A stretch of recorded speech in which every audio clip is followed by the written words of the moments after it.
There are too many people getting too much face time on television who claim exalted status for Christianity and who are demeaning other faith traditions, particularly that of Islam. And my friends, this has got to stop. There is nothing in the Gospels, there is nothing in the teaching of Jesus Christ that says anything about burning the holy texts of other traditions. It is not there. The proposed burning of the Quran is obscene. It is not the work of peace. It is not the work of understanding. It is not the work of building bridges. It is insanity.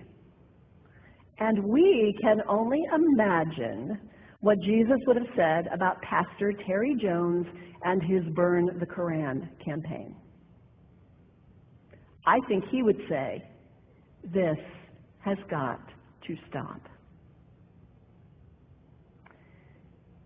Followers of Islam believe that the Quran is a collection of revelations received by the Prophet Muhammad from God about 1400 years ago.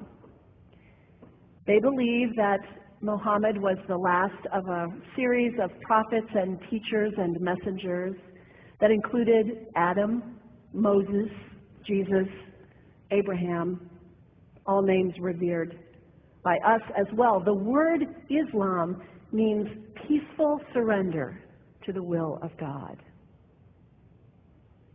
The Quran was written at a time when the Muslim people were being driven from their homes, persecuted, and killed.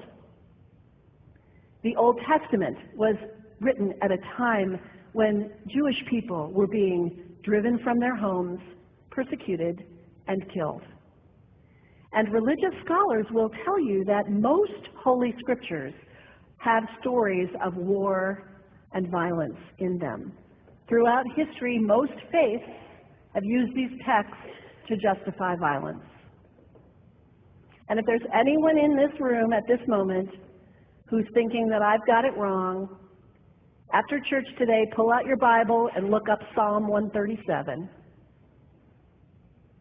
And you'll see that our own text has passages that can make us uncomfortable.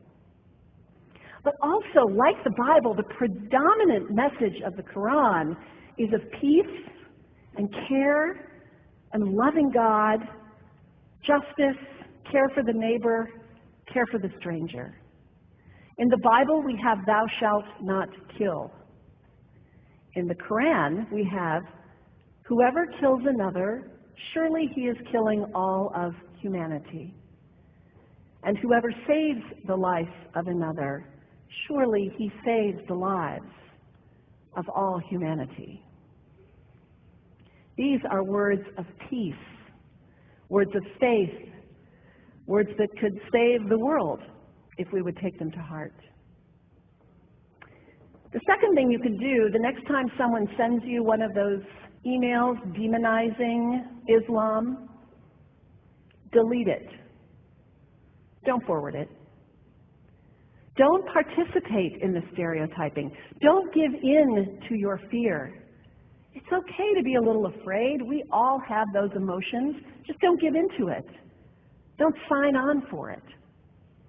Don't focus on this tiny group of extremists who commit acts of violence. Focus on the hundreds of millions of Muslim people in the world who are people of faith, whose priorities and concerns and families are not so different from your own. And third, when you think of Muslim people, think of individuals. Think of the professor at Ohio State. Think of the engineer at Honda. Think of the teacher at the elementary school down the street. When you think of Muslim people, remember those who died on 9/11, not the hijackers. There was only a handful of them. Remember Mohammed Sunhami Hamandi. He was born in Pakistan. He came to the United States as a small child with his parents. He played high school football. He went to college. He became a part-time ambulance driver. He died, this Muslim young man on 9/11, trying to rescue people and save lives. When you think of Muslim people, remember Mohammed Salahuddin Cloudhurry. He was a waiter at Windows on the World, which was at the top of the World Trade Center.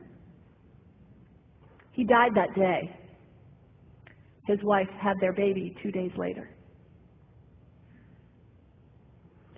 One of the ladies at the 8:30 service this morning said to me after, maybe we should declare September 11th, buy a Quran and read some of it.